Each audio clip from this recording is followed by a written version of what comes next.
Ladies and gentlemen, may I have your attention, please? The show starts in 3, 2, 1, go. Good morning, CaneSport. It's September 28th, 2021. I'm Gary Ferman, the publisher of CaneSport.com, joined as always by our managing editor, Matt Shodell, as we discuss the news of the day. And Matt, we got a lot of news this morning, a lot of really interesting things to talk about, a lot of interesting things for everybody to read on the website. And let me start with the Leonard Taylor blog. And there's been so much conversation for several weeks now about Leonard Taylor, so many rumors, rumors that he was considering transferring to Florida, rumors that he was very unhappy at Miami about his playing time.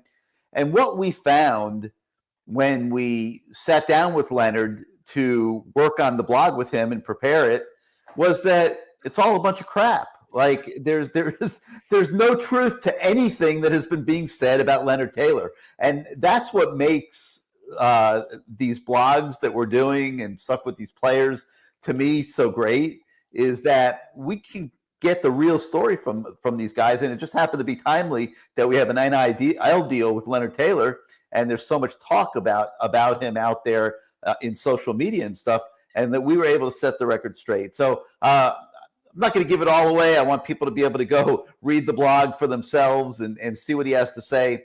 But, Matt, if I was going to sum it all up, it would be that he's not transferring to Florida. He's not unhappy. And we'll let him explain what's really going on in his life. But just so much false information out there regarding Leonard Taylor. Yeah, I mean, he clearly says he understands why he's not playing, and he breaks it down. So, I mean, his blog speaks for itself. I mean, it's nice that he's willing to let fans, get an inside look. He's a humble guy. Some players wouldn't want to share why they're not playing and keep it to themselves. But he lays it all out there. I hope fans appreciate the kind of guy he is. He's just very straightforward, and a pleasure to talk to that guy. All right, so the bottom line is I don't think you can look for Leonard Taylor to be going to Florida anytime soon. And I think you'll walk away from his blog with that impression. All right, other things that we have on the website this morning. We also bring you the Tyreek Stevenson blog for this week. And the thing that's interesting about Tyreek and really the whole team in general and all the players is that, obviously the first month of the season didn't go the way they would have liked. And they had a couple tough outings against Alabama, Michigan State, that probably left them pretty down in the dumps. Kids are resilient. They tend to fight back. But, everyone's feeling down. Everybody wants to fire their coaches. And starting off 1-2 was not what the doctor ordered. And going into this game last weekend, Matt, with Central Connecticut State, I think there was a clear understanding by everybody on the roster that they were playing a very overmatched opponent. But that didn't dissipate the joy that these kids had on Saturday, just experiencing 60 minutes of happiness, seeing their teammates experience 60 minutes of happiness, having a joyous feeling engulf the locker room. And when you put it all together, even though the win meant absolutely nothing against a totally nondescript team, a team with a 5,000-seat stadium, a team that probably could not compete in Dade and Broward County in high school football, you still put it all together. And I'm going to say, as much as I hate these games, that this was a good experience for these kids in that I think it changed the mood in their locker room. Yeah, so I mean, what happens, what I sort of equate it to is, some colleges, especially D3 schools, they'll have like a varsity team and even a JV team, for some sports. And if all the JV and varsity players were lumped together, those JV guys that were freshmen and sophomores would just be sitting on the bench all year, not real happy. They're doing all the work, they're putting everything in, and they're not getting to play or have any of the fun that comes as a result of it. So to me, I have no problem with Saturday as long as people look at it like a JV game and not a real game.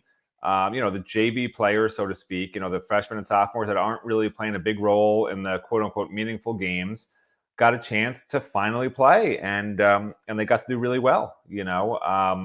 So that was really nice to see. So Yeah, I mean, if Blake James marketed as we're going to have a game for our JV players to get some work in, after the first 3 games, then I think that's a fair statement to make. So This was it, baby. yeah, the JV game was great. They I did got a great. great story to tell you. This is going to blow your mind.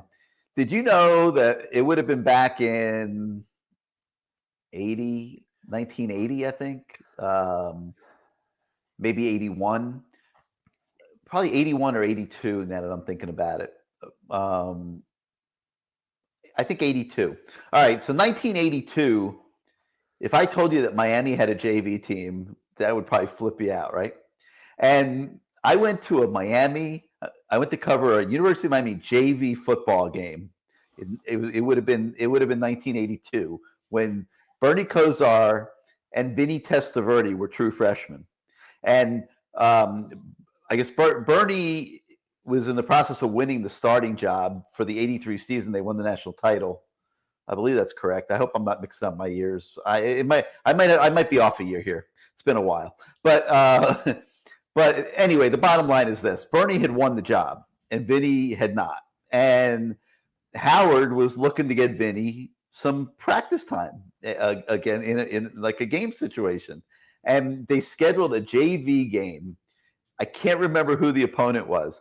It was at Miami Baseball Stadium. That doesn't even exist anymore. That stadium. It was where the Miami Class A minor league team used to play, and they scheduled this JV game at Miami Baseball Stadium. And Vinny Testaverde, who would go on to obviously win the Heisman Trophy, who would go on to play many, many, many years in the National Football League, was the quarterback of the Miami JV team playing in Miami Baseball Stadium. Absolutely incredible. But obviously Miami doesn't play JV games anymore, and all they have to rely on is these games against these overmatched opponents, the 1 or 2 that they play every year. So the beauty of it was everybody got to play. If there were any young kids that were frustrated that they weren't playing, that thought they were going to see more time coming into college, they were able to get that out of their system a little bit and get into a game experience. And everybody walked out of there excited, happy. The touchdown rings got worn a whole hell of a lot. Brashard Smith got to bust out with Cody Brown, had his moments. Jake Garcia, Tyler Van Dyke, Romello Brinson. Have you ever in your life seen a catch like that?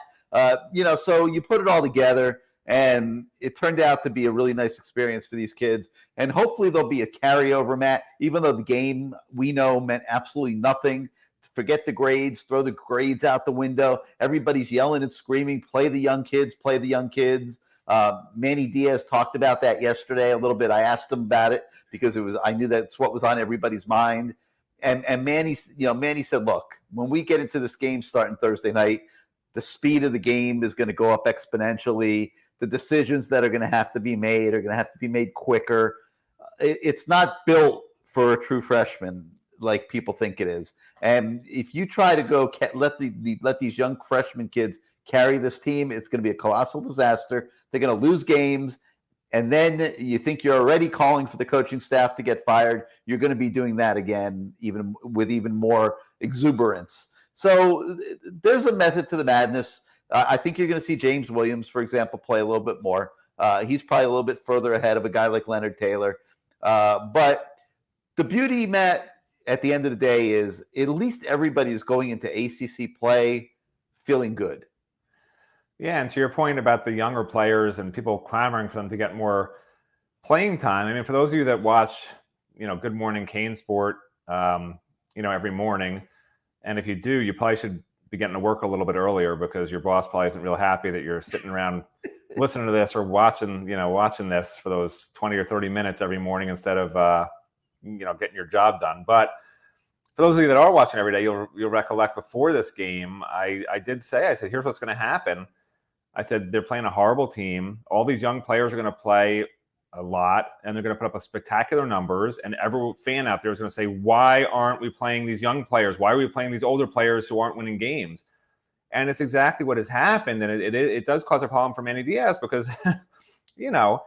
these guys aren't necessarily ready. I mean, it's easy on the outside to say, wow, they're faster, they're stronger. And Leonard Taylor alludes to that in his blog this morning.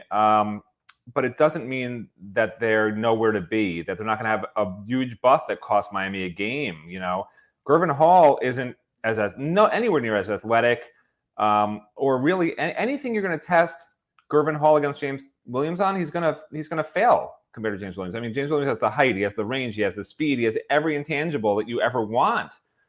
And Gervin Hall is going to play as much as James Williams, if not more, just because he knows where to be and what to do against an amazing offense where if James Williams is out of his place for one play, they're going to make you pay. Like, that's just this kind of offense. And, it's difficult for fans to reconcile that, because I'm a big proponent of play the best guys if your team's not doing well. Just play the best athletes you have, get them on the field. If they're going 100 miles an hour in the wrong direction, that's better than someone going 50 miles an hour in the right direction, But there is a caveat that you can't just throw them all out there like that. Well, it goes down to what defines the best player. The best player better know what the heck he's doing. And the best athlete, not the correct. The best athlete. Whatever. But they're basically playing slower, worse athletes that know what they're doing instead of younger, better athletes, because those guys. Read Leonard Taylor's blog. I mean, you'll sort of understand it a little bit better. I'm still a fan of playing the younger guys who are better athletes, but just not all at once. Put in James Williams here, put in Romello Brinson. Certainly on offense, it's not as noticeable when they run a bad route. You just don't throw it to them. But, on defense, it's a little bit. Yeah. But Manny told us yesterday that the game plan was simplified because all these young players were going to play. And because of the opponent. I mean, but the point is, like, they knew they were going to play all these young guys, and they had a very, very simple, basic game plan for this game so that they wouldn't have mental problems all over. Well, I hope that's not the reason. I hope the reason they did that is because they're putting everything in for Virginia. I hope they spent all of last week preparing for Virginia, and they better have been. But the bottom line is that a game plan of that level probably wouldn't cut it against the Virginia, probably wouldn't cut it against the North Carolina, probably wouldn't cut it against an NC State, probably wouldn't cut it against the Pitt, probably wouldn't cut it against the Virginia Tech. And, you just can't play football like that. So I don't think you're going to see wholesale the younger kids playing like so many of you want. And we put a poll on Twitter yesterday. I think like 97, 98% of the fans that responded said that they wanted to see a youth movement on this team and the younger kids play. I don't think you're going to get your wish. I really don't. That just goes totally against the grain of what football coaches believe in. And you have a football coach right now that's hanging on for his life, trying to keep his job, whether you think it's fair, not fair, whatever. And he's not likely to go to a mass youth movement. And by the way, let me just throw in here something that people are not picking up on, okay?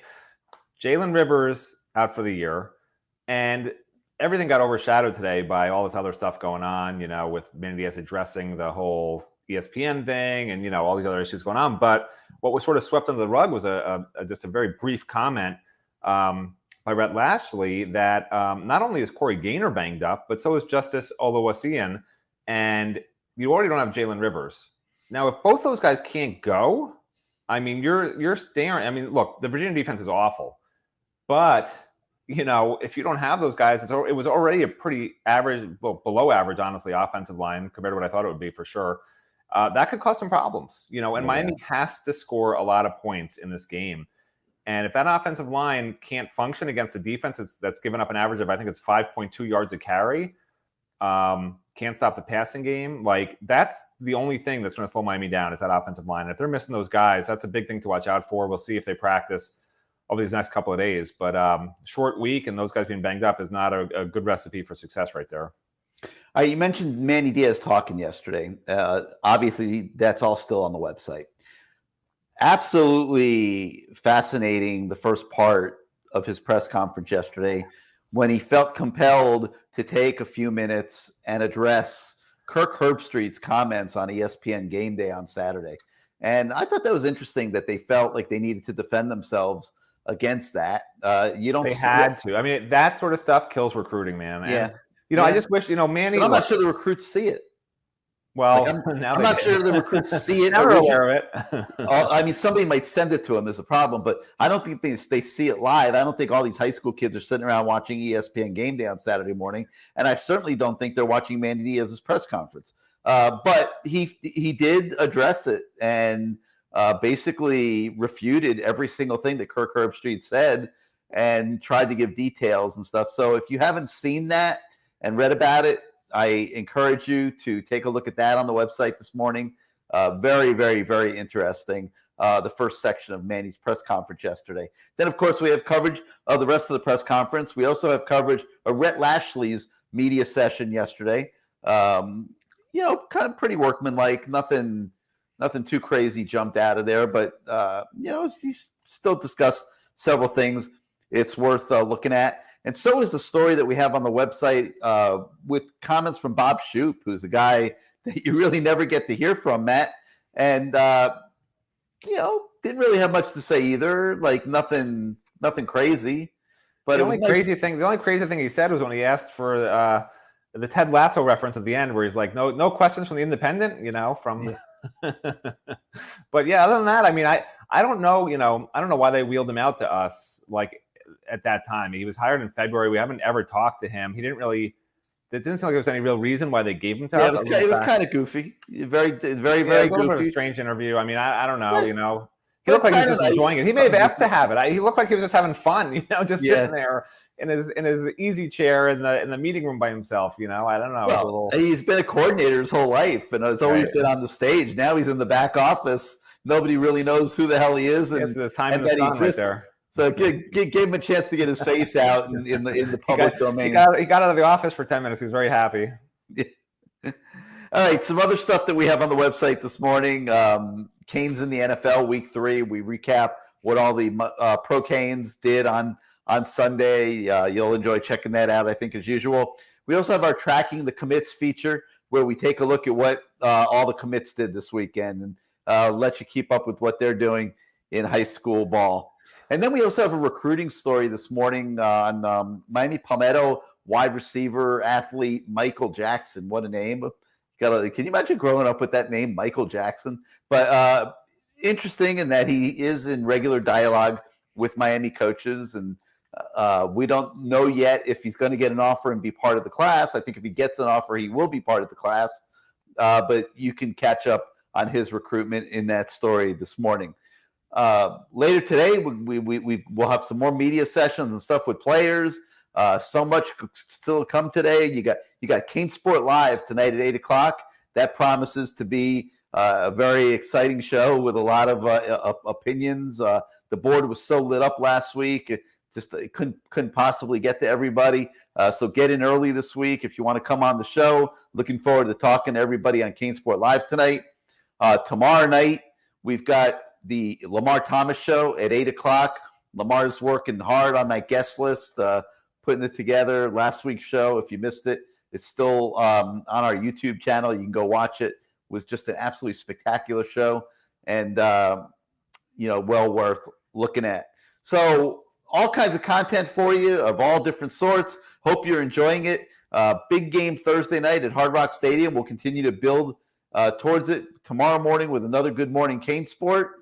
We thank you so much for joining us today. For Matt Shodell, I'm Gary Ferman. Have a great day, and we'll see you next time, everybody.